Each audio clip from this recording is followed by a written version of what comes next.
Les frappes de précision de l'Ukraine perturbent gravement la capacité de la Russie à faire la guerre. En ciblant les principaux stocks de munitions, les forces ukrainiennes ont réduit de moitié l'approvisionnement en artillerie de la Russie, un développement qui menace de saper les plans du président russe Vladimir Poutine pour une offensive de printemps renouvelée. C'est un sérieux problème pour Poutine. Sans suffisamment d'obus, les forces russes ne peuvent pas infliger les dégâts nécessaires aux défenses de l'Ukraine avant d'envoyer des soldats à pied. Le résultat sera désastreux. Des pertes de matériel supplémentaires et des centaines de milliers de nouvelles pertes de troupes sont probablement à prévoir pour la Russie. Le 9 avril, le commandant en chef des forces aux armées ukrainiennes, Oleksandr Sersky, a donné une interview dans laquelle il a affirmé que les frappes de drones à longue portée de l'Ukraine ont infligé d'énormes dégâts au stock de munitions d'artillerie de la Russie. Nous continuons à nous développer dans cette direction, augmentant le nombre, l'échelle et les capacités des frappes en profondeur, a déclaré Sersky au Kyiv Independent. Il a ajouté que l'Ukraine a déjà dépassé la marque des 1700 km. Nos équipes augmentent également la composante sans pilote. En d'autres termes, l'Ukraine étend ses capacités de frappe à longue portée au point où elle peut frapper plus de 1000 miles à l'intérieur du territoire russe.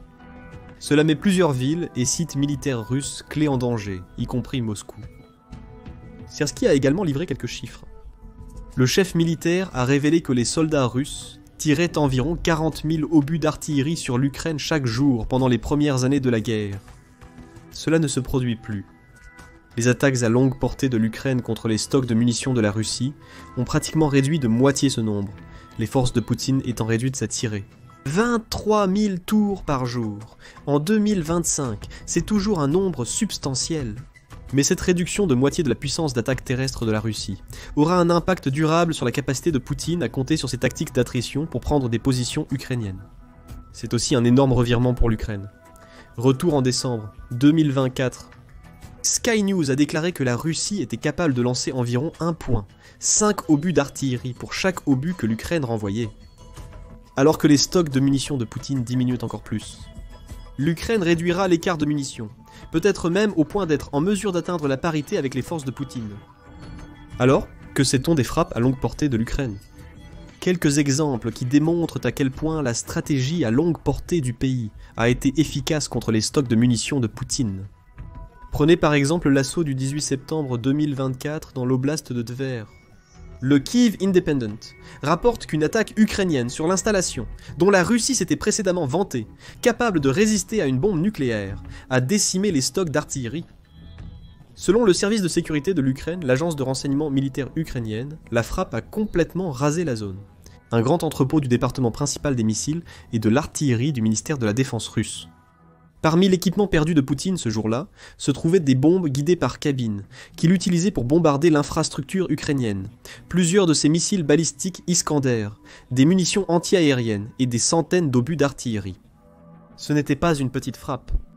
La Russie a commencé à constituer son stock de munitions Tiber en 2015 sous la direction de la principale direction des missiles et de l'artillerie du pays.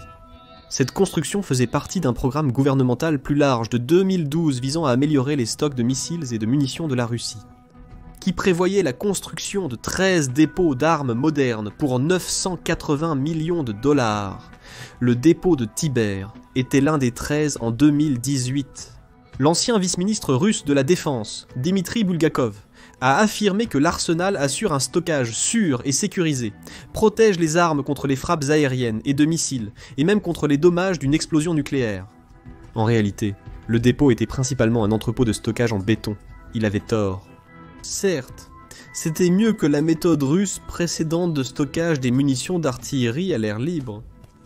Mais le béton n'est pas capable de résister à une frappe de drone précise, encore moins à une explosion nucléaire, du moins pas de la manière dont la Russie l'a utilisé pour son dépôt de Tver. Au fait, Bulgakov a été arrêté en 2024 sous des accusations de corruption. L'attaque ukrainienne sur le dépôt de Tver, contenant 240 tonnes de munitions, a été possible grâce à un ex-fonctionnaire russe qui a détourné des fonds destinés à la défense. On ne le saura peut-être jamais, mais ce qui est sûr, c'est que les assauts de l'Ukraine sur l'artillerie russe ne se sont pas arrêtés là.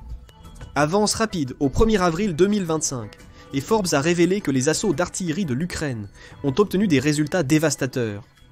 se concentrant sur les frappes contre l'artillerie sur le champ de bataille ukrainien, ainsi que sur les obus que ces unités d'artillerie tirent. L'Ukraine a éliminé 1644 canons russes en mars 2025 seulement. Cette campagne a été marquée par une seule journée d'assaut, qui a décimé 122 pièces d'artillerie de Poutine. Pour comprendre à quel point cet accomplissement était stupéfiant, sachez que les États-Unis n'ont qu'environ 3000 unités d'artillerie dans tout leur arsenal militaire. L'Ukraine a détruit la moitié de ce montant en un seul mois. Cette frappe montre que ce ne sont pas seulement les assauts à longue portée qui réduisent les stocks d'artillerie de la Russie. Alors que les dépôts de munitions de la Russie sur son propre territoire brûlent, l'Ukraine élimine également les canons. Poutine doit tirer le nombre toujours décroissant d'obus qu'il est capable d'envoyer sur les lignes de front de la guerre qu'il a commencée. La simple réalité à laquelle Poutine doit faire face est simple. L'Ukraine a rendu ses assauts d'artillerie beaucoup moins efficaces qu'ils ne l'étaient au début de l'invasion. Ce n'est que le début, alors que l'Ukraine devient de plus en plus capable de lancer des frappes de drones et de missiles à longue portée. Cela épuisera encore plus les stocks d'obus d'artillerie de la Russie, peut-être au point que Poutine n'ait presque plus d'obus restants. Que signifie la perte de la moitié de ses stocks de munitions d'artillerie pour la Russie? Dans l'immédiat, c'est une très mauvaise nouvelle.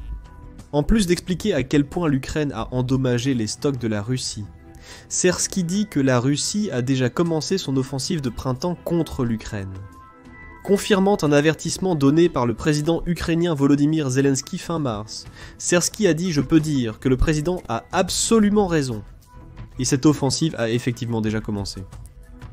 Le chef militaire ukrainien a noté que les opérations russes contre les positions ukrainiennes ont pratiquement doublé pendant la première semaine d'avril. La Russie semble vouloir conquérir plus de territoires dans le nord-est de l'Ukraine. Poutine croit que cela consolidera sa position dans les pourparlers de cessez-le-feu actuels, dans lesquels lui et Zelensky sont impliqués avec le président américain Donald Trump.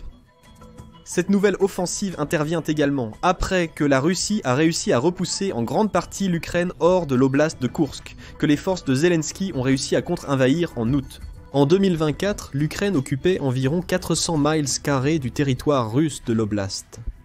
Les forces de Poutine ont repris la plupart de cela, y compris le principal établissement de Sudsa. Cela a ouvert la porte à d'autres attaques sur la ville ukrainienne de Sumy, qui sera probablement un point clé des tentatives d'expansion de Poutine tout au long du printemps. Si la Russie réussit au printemps, elle fera davantage de progrès qui s'appuient sur le territoire occupé par les forces de Poutine à Donetsk en 2024. Mais c'est là que les frappes sur le stock d'artillerie de l'Ukraine entrent en jeu.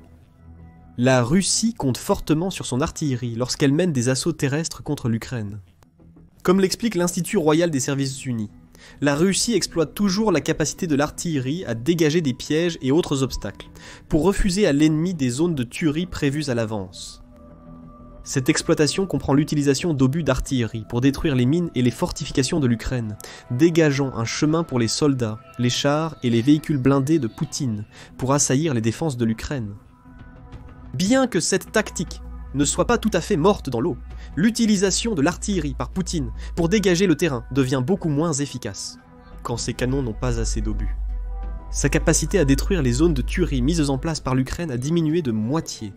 Ces zones, que Russie définit comme la pièce centrale d'un site d'embuscade, avec les caractéristiques suivantes, pratiques et susceptibles d'être traversées par l'ennemi, contiennent des obstacles pour ralentir les avancées, et ont une superficie suffisamment grande pour que les défenseurs puissent facilement voir l'ennemi qui approche, et bénéficient d'un avantage en termes de timing sont le fléau de la stratégie terrestre de Poutine. Quand l'Ukraine peut les mettre en place et les maintenir, plus de troupes russes meurent.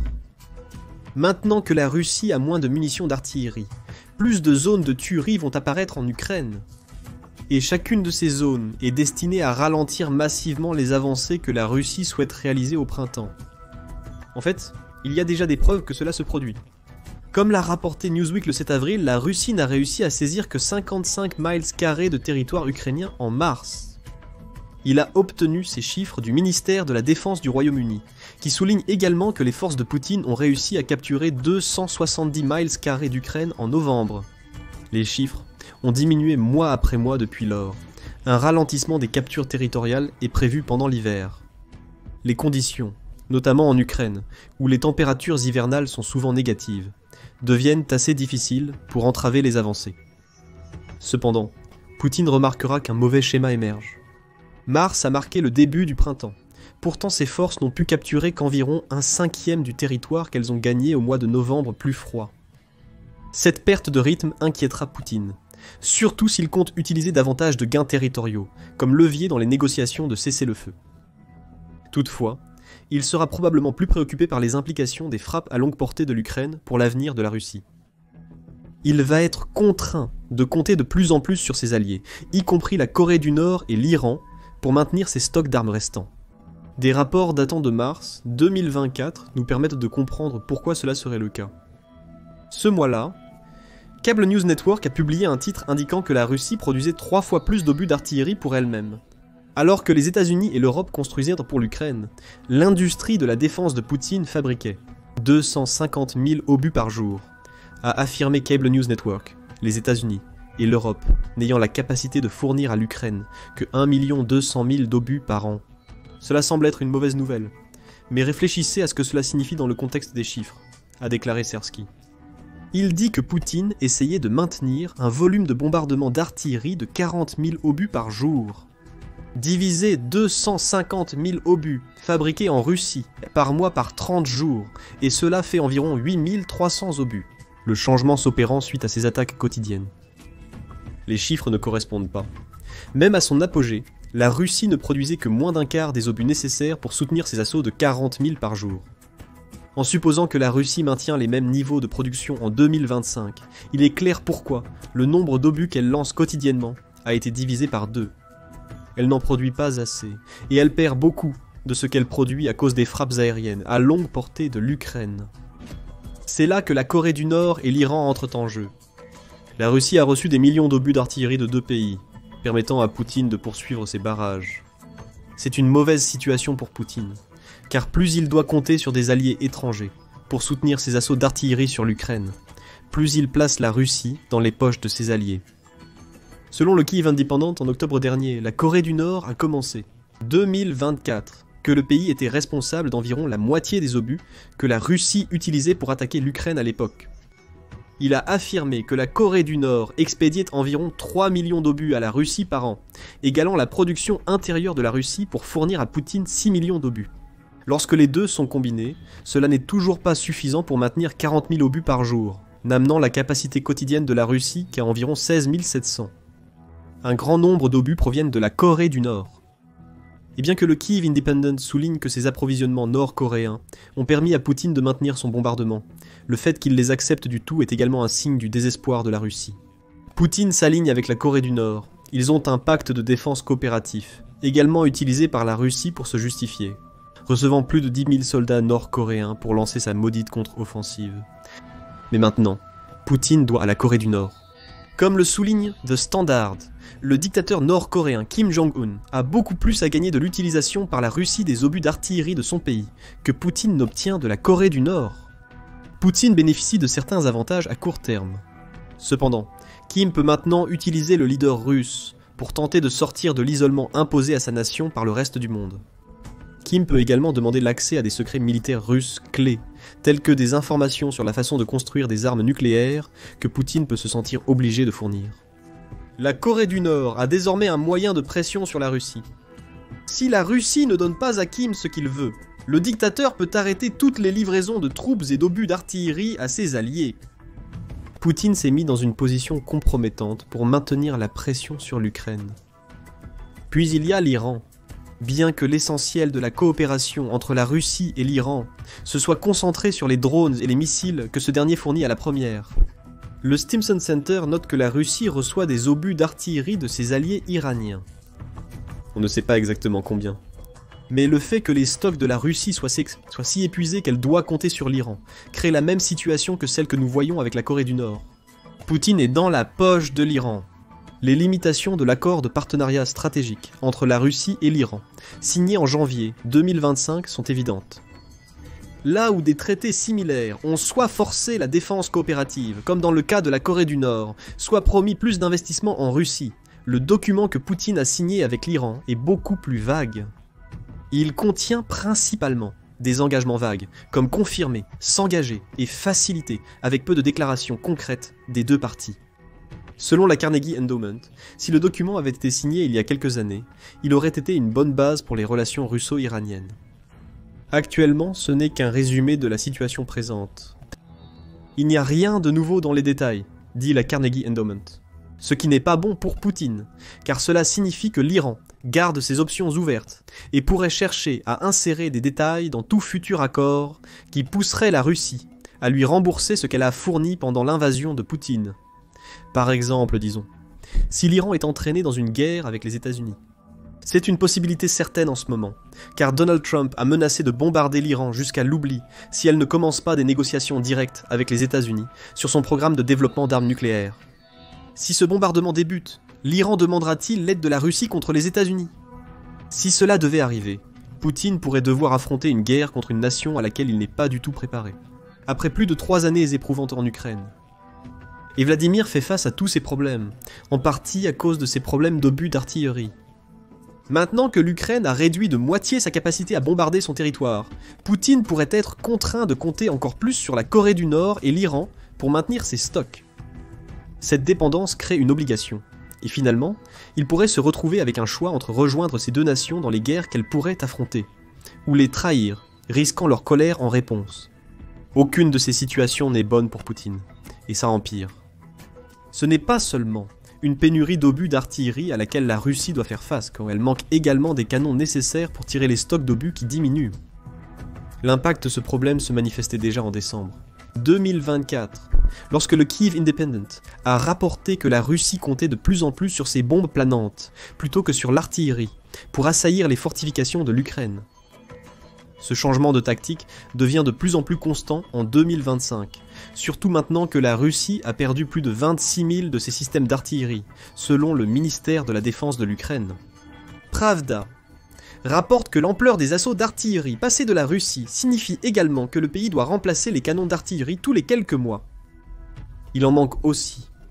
Au début de 2024, il avait déjà remplacé 4800 canons. Il reste donc 7000 dans ses stocks, dont beaucoup ne seront pas en aussi bon état que les canons que la Russie a déjà utilisés. Les stocks de bombes planantes de la Russie ne sont pas infinis. Poutine utilise les stocks de bombes stupides fab du pays, qui ont été construits pendant l'ère soviétique pour fabriquer ces bombes. Ils finiront par s'épuiser, comme tout le reste. Poutine utilise les attaques ukrainiennes sur les munitions. Les stocks ne font qu'accélérer le rythme d'un problème auquel Poutine doit faire face. La Russie manque d'équipement. Quelles sont les implications de tout cela pour l'avenir de la guerre en Ukraine? Moins d'artillerie signifie que la Russie ne peut pas détruire les défenses clés ukrainiennes avant que Poutine n'envoie ses vagues humaines pour attaquer. La situation empirera car la Russie commence aussi à manquer de bombes à glissement. Cette invasion a déjà coûté à la Russie plus de 930 000 soldats perdus à cause de la mort, des blessures ou de la capture. Poutine ne peut pas se permettre d'entrer dans une situation où ce taux de perte augmente, mais il est destiné à le faire en envoyant ses soldats à l'assaut. Les positions défensives qui ne peuvent pas être affaiblies, en raison d'un manque d'obus d'artillerie, ne font que créer plus d'opportunités pour les drones, l'artillerie et les troupes ukrainiennes de dévaster les forces russes affaiblies.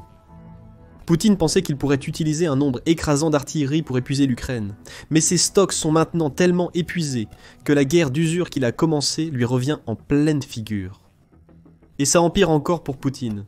Vous souvenez-vous de ce que Sersky a dit sur la façon dont l'Ukraine a infligé toutes ses pertes en munitions d'artillerie à la Russie? Des frappes à longue portée. Beaucoup de ces types d'attaques sont dans le futur de la Russie. L'Ukraine a déjà annoncé qu'elle atteindra le point où elle construit 30 000 drones à longue portée par an, d'ici la fin de 2025. Ce sont les drones qu'elle a utilisés pour éliminer l'artillerie russe, ainsi que pour mener des frappes sur les aérodromes pétroliers de Poutine et d'autres cibles militaires. D'ici fin mars, l'Ukraine avait mené 30 attaques de drones en territoire russe. Des taux de production plus élevés en 2025 se traduiront probablement par plus d'attaques à l'avenir, épuisant davantage les stocks d'artillerie de la Russie, potentiellement au point où elle attaque l'Ukraine, avec moins de la moitié des 40 000 obus par jour qu'elle utilisait auparavant. Ajouter des missiles à longue portée à ces drones, et un scénario cauchemardesque se développe pour Poutine. L'Ukraine a déjà l'autorisation d'utiliser les missiles Atacom des États-Unis, et les missiles Storm Shadow de la France et du Royaume-Uni contre des cibles russes. Mais la Russie fait face à des problèmes plus importants. L'Ukraine a terminé une variation de ces missiles Neptune qui peuvent frapper profondément en Russie, surnommée Long Neptune. Ces nouveaux missiles peuvent parcourir jusqu'à 310 miles, leur puissance explosive mettant encore plus en danger les stocks de munitions de la Russie. En somme, 2025 risque d'être une très mauvaise année pour Poutine et son invasion de l'Ukraine. Il est à court d'obus d'artillerie, l'obligeant à placer la Russie plus profondément dans les poches de puissances étrangères instables dans le processus. Ces pertes d'obus affaiblissent ses assauts contre l'Ukraine, ce qui entraînera des taux de pertes plus élevés et un rythme de progression encore plus lent que ce que nous voyons actuellement. Alors que tout cela se produit, l'Ukraine augmente la production des armes même qui ont causé les problèmes d'artillerie de la Russie en premier lieu. Cela signifie qu'encore plus d'obus de Poutine seront perdus à l'avenir. Mais que pensez-vous de la nouvelle, que l'Ukraine a réduit de moitié les capacités d'artillerie de la Russie? Que signifie cela pour la suite de la guerre en Ukraine? La Russie surmontera-t-elle ses difficultés d'artillerie? Partagez vos réflexions dans les commentaires ci-dessous, et abonnez-vous à The Military Show pour rester au courant des derniers développements de la guerre de la Russie contre l'Ukraine. Nous sommes une source indépendante de nouvelles et d'informations sur les conflits militaires à travers le monde, et nous apprécions grandement votre soutien.